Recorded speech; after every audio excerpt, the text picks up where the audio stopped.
personne n'a cru. Personne n'a fait confiance quand le chef de l'État, Félix-Antoine Tshisekedi Tshilombo, est arrivé à la tête de ces pays. Aujourd'hui, avant de répondre à votre question, madame, je vais vous dire que le président de la République, son Excellence Félix-Antoine Tshisekedi Tshilombo, est en train de bâtir. Je ne dis pas rebâtir, mais je dis bien bâtir. Donc il fait des choses qui n'avaient jamais existé depuis l'indépendance de notre pays. Reka nongeye kubifuriza kugubwa neza no kugira weekend nziza muri rusange. Mwe mwese mukomeje kubana natwe, tuje mu makuru yacu yo kuri iki gicamunsi.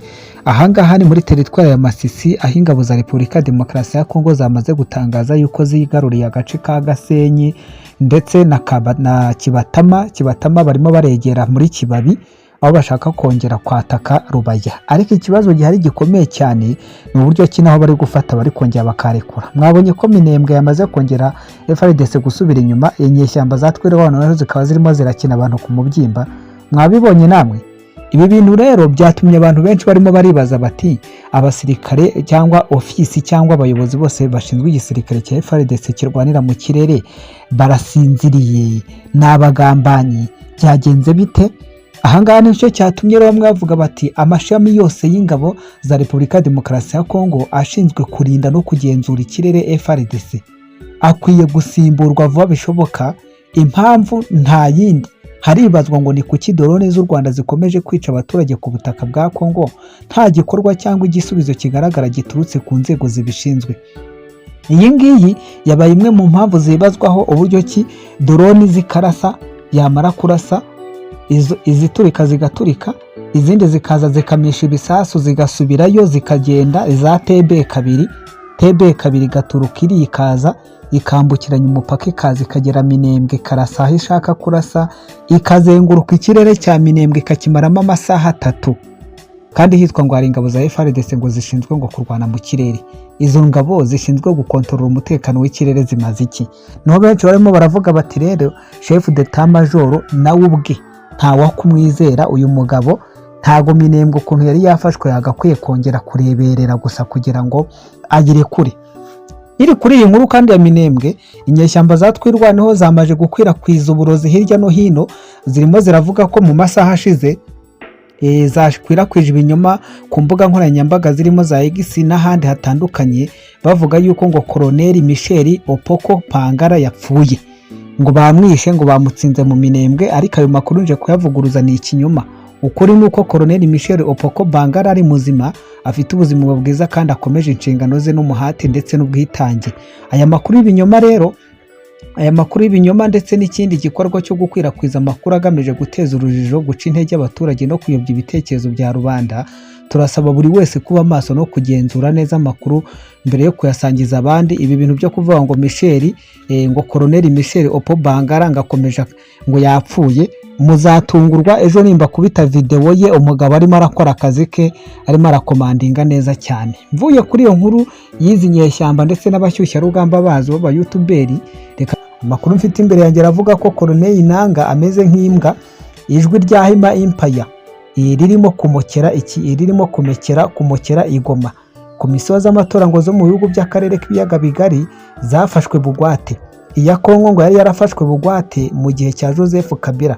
Hima Empire ngo yashyize Colonel Nanga muri komisiyo y'amatora ya Kongo kugira ngo acunge imyanya yose kandi ayishyiremo abayobozi babo.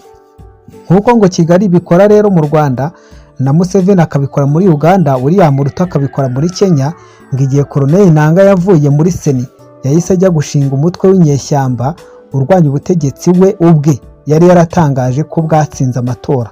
Avuga ko Tshisekedi yatsinze amatora muri 2019. None ahangaha kibazwa kuki yafata intwara akarwanya abaturage na perezida w'ubwe yari yarahamije ko yatsinze amatora. Ikirore nuko Colonel Nanga ni imbwa, agomba gukurwaho no kwirukanwa mu gihugu nk'uko byagenze kuri Wafula Chebukati, perezida wa komisiyo y'amatora ya Kenya, nyuma yo gutangaza intsinzi yiswe iya ruswa ya William Ruto muri 2022. Ruto yavumbuye ko Chebukati yabwiraga abaturage ko ari we wamugejeje ku buyobozi bwa Kenya kandi ko Ruto atari yatsinze, bityo ngo Ruto amuvanaho muri 2025. Uwitwa Badru Chingundu wa komisiyo y'amatora ya Uganda yirukanwe na Museveni nyuma yo gutangaza intsinzi ye muri 2016 ku kigendanye na ruswa. Uyu munsi rero Chigundu ntiyigeze afata intwaro arwanya Museveni cyangwa Uganda, ariko none hakibazwa ngo kuki Colonel Nanga ari inyeshyamba. Nanga ni uwa mbere mu mateka y'isi wahoze ari perezida wa komisiyo y'amatora wahindutse inyeshyamba. Nanga ubu ngubu arimo aramukera i Kigali, arimo aramukera i Goma, arimo aramukera mu maboko ya shebuja umufashe mu munyururu. Kuri uyu muryango we Abanyamurenge Advocacy nyuma y'uko inyeshyamba za M23 zikomeje kugenda zivuza induru. Abanyamurenge rero Abanyamurenge Global Advocacy BGA yasubije mu buryo bukomeye amagambo yavuzwe n'uwitwa Dr. Fred Kanyiki mu kiganiro n'itangazamakuru yagiriye i Goma ku itariki 18 Kamena 2026. Mbere na mbere iyi BGA yibutsa abantu bose ko uyu ngo ni Fred Kanyiki adahagarariye Abanyamurenge cyangwa ibyifuzo byabo. Azwi nk'umuyobozi wa politiki w'umutwe w'inyeshyamba wa MLDP Twirwaneho. Kubera iyo mpamvu rero nta burenganzira ngafite bwo kuvuga mu izina ry'Abanyamurenge bose cyangwa kwerekana nk'umuvugizi wabo. Uyu Dr. Kanyiki avuga ko ngo Abanyamurenge ngo batereranywe ngo bagahura n'urugomo, ivangura ndetse ngo no kuzimira burundu muri Repubulika Demokarasi ya Kongo. Iyi rero BGA ivuga ko ngo ayo magambo atari ukuri, nubwo Abanyamurenge ari umuryango muto mu gihugu ngo bafite ababahagarariye mu nzego za Repubulika.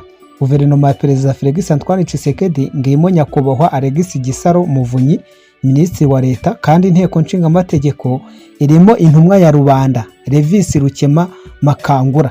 Uretse abo bayobozi kandi Dr. Kanyiki ngazi neza ko mu ngabo za Repubulika Demokarasi ya Kongo harimo Abanyamurenge benshi bafite ndetse amapeti atandukanye nk'abajenerali, abakoloneli, ba majoro, abakapiteni n'abandi basirikare bakuru bakoreye igihugu cyabo mu budahemuka. Bamwe banaguye ku rugamba barengera ubusugire bw'ubutaka bwa Kongo mu gihe barwanaga n'ibyo BJ yita ubushotoranyi bw'u Rwanda. Ibi bibaye rero bihabanye n'inkuru ya Dr. Kanyiki ushaka gukwirakwiza avuga ko ngo Abanyamurenge bahezwa. BJ kandi ivuga ko ngo bibabaje kubona umwana w'umunyamurenge yarishyize mu murimo wo gukorera ubutegetsi bw'i Kigali no gukwirakwiza propagande yabwo. Nkuko BJ bivuga ngo ibikorwa bya Dr. Kanyiki byatumye u Rwanda rubasha gushaka urubyiruko rw'Abanyamurenge rwari impunzi muri Kenya, muri Uganda no mu Burundi, ngo bigatuma Twirwanaho ihinduka ikava ku ntego yayo ya mbere yo kwirinda ikaba MLDP, umutwe ushyigikiwe n'u Rwanda ukorana na M23. Nk'igihembo ku ruhande rwe rero muri ibi bikorwa, Dr. Kanyiki ngo yagizwe umuyobozi wungirijwe wa M23. BJ rero ngo ikaba isaba umuryango w'abibumbye n'imiryango mpuzamahanga kwitondera imiyoboro ivugwa gushakira urubyiruko rw'Abanyamurenge mu nkambi z'impunzi muri ibyo bihugu. Ikindi BJ ivuga ko ngo gihangayikishije nuko uyu Kanyiki ngo yahinduye Twirwaneho wari umutwe wo kwirwanaho kw'abaturage awugira umufatanyabikorwa wa Red Tabara, umutwe witwaje intwaro uvugwa kugira uruhare mu bikorwa by'ihohoterwa byibasiye Abanyamurenge, na Twirwaneho nayo ikaba yaramaze gushyirwa muri ako gatebo. Kuva muri 2017 kandi BJ ivuga ko ngo ibitero bya Red Tabara byateye imibabaro, kwimurwa no kubura ubuzima kw'imiryango y'Abanyamurenge. Aho kwamagana ababigizemo uruhare rero no guhagarara ku ruhande rw'umuryango we, BJ ivuga ko ngo uyu Kanyiki yahisemo guhuza MLDP ye n'ingabo n'imitwe byarushijeho guteza umutekano muke n'imibabaro ku baturage b'Abanyamurenge. Uyu munsi BJ ivuga ko uyu Kanyiki ngagaragara mu itangazamakuru agerageza kurengera ubutegetsi bw'i Kigali no kuyobya uburari ku ruhare ruvugwaho rw'u Rwanda mu ntambara ikomeje kubera hano muri Kongo. Bityo ngashaka guhisha inshingano u Rwanda n'imitwe ikorana narwo bifite ku mibabaro abaturage bo mu Minembwe no mu misozi miremire bahura nayo. Mu guhitamo gukorana n'i Kigali rero ngo BJ ivuga ko uyu Kanyiki yinjiye mu rutonde rw'abahitamo gukorera inyungu z'ubutegetsi bwa Perezida w'u Rwanda Paul Kagame aho gukorera Kongo n'Abanyamurenge. Kimwe na Moise Nyarugabo na Azarias Ruberwa mbere ye, BJ ivuga ko ubu agaragara nk'umunyapolitiki ufite imvugo ijyanye n'intego z'ubutegetsi bw'u Rwanda kandi ugira uruhare mu gusobanura no gushyigikira ibikorwa BJ yita ubushotoranyi bw'u Rwanda kuri Kongo. Kubw'iyo mpamvu Banyamulenge Global Advocacy kandi yibutsa ko MRDP twirwanaho cyangwa ngo ubutegetsi bwa Kigali bidatanga umutekano ku banyamulenge batuye muri Uvira, Bibokoboko, Karemi, Lubumbashi, Kinshasa cyangwa ahandi henshi muri Kongo, ahubwo ngo abanyamulenge ibihumbi n'ibihumbi babana mu mahoro n'abandi banyekongo mu bice bitandukanye by'igihugu. Abakomeje rero kubabazwa cyane nuko BJ ivuga ko ngo n'abaturage ba Minembwe n'imisozi miremire bagifatiwe mu mwiryane w'intambara ushyigikiwe na MRDP twirwaneho M23, RDF, Red Tabara n'indi mitwe yitwaje intwaro ngo ivugwa ngo gukorana cyangwa kuba intumwa z'u Rwanda. BJ ivuga kandi ko uyu Dogiteri Kanyiki n'umutwe we bafite uruhare runini mu gukomeza iki kibazo kibabaje cyane.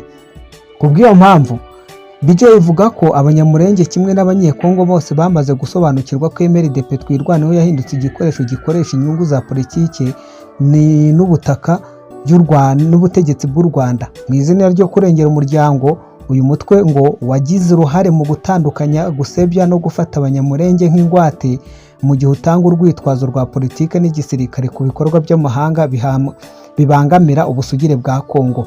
BJ kandi ikomeza ivuga ko ngo Dogiteri Fred Kanyiki ari umuturage wa Leta Zunze Ubumwe za Amerika wahisemo gukoresha ijambo rye muri politike mu nyungu z'ubutegetsi bw'i Kigali no mu mugambi wo guhungabanya uburasirazuba bwa Kongo.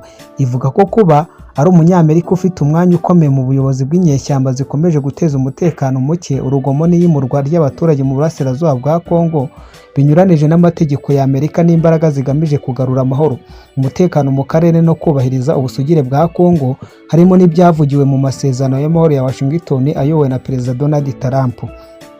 BJ kandi yongera gushimangira ko ejo hazaza h'abanyamulenge hashingiye kuri Repubulika ya Demokarasi ya Kongo yunze ubumwe, yigenga kandi itekanye, atari mu ntambara kwigomeka kugaruka kenshi cyangwa gahunda zituruka i Kigali. Abanyamulenge n'abanyekongo si ibikoresho by'intambara. BJ yamagana cyane umuntu wese harimo na Fred Kanyiki, Moise Nyarugabo cyangwa undi wari we wese ugerageza gukoresha abanyamulenge nk'ibikoresho bya politike, ingabo zikingira abandi cyangwa urwitwazo rwo gushyigikira ibikorwa bya BJ yita ubushotoranyi bw'u Rwanda kuri Kongo. Amahoro arambye rero, gusubiza igihugu ubusugire bwacyo no kurinda abasivile bikwiye gukomeza kuba intego y'ibanze ku bantu bose bavuga ko baharanira ejo hazaza ha Repubulika ya Demokarasi ya Kongo ngo n'abaturage bayo bose. Mvuye kuri iyi nkuru y'abanyamulenge rero advocacy, Kiliziya Gatolika yo muri Repubulika ya Demokarasi ya Kongo yongeye kugaragaza yuko ngo nayo irwanya kandi yiteguye gutera inkunga abarwanya ihindurwa ry'itegeko nshinga. Nk'uko amakuru mfite bivuga, Senko irasaba abaturage kuba maso kugira ngo barwanye hakoreshejwe inzira zose n'amategeko kandi mu mahoro igerageza iryo ari ryo ryose ryo guhindura ingingo z'itegeko nshinga zidashobora guhindurwa. Irasaba kureba igihugu kiri mu bibazo bikomeye, nimuhaguruke mwe kongera gukomeza imitwe yunamye. Ni ngombwa ko twishyiramo imbaraga ubwacu tukifatira ejo hazaza hacu mu maboko, kuko nitutabikora ejo hazaza hacu hashobora kwangirika igihe kirekire. Aya ni amagambo yatangajwe na Senko igaragaza yuko ishyigikiye abarwanya ubutegetsi ndetse n'abarwanya ihindurwa ry'itegeko nshinga rya Repubulika ya Demokarasi ya Kongo.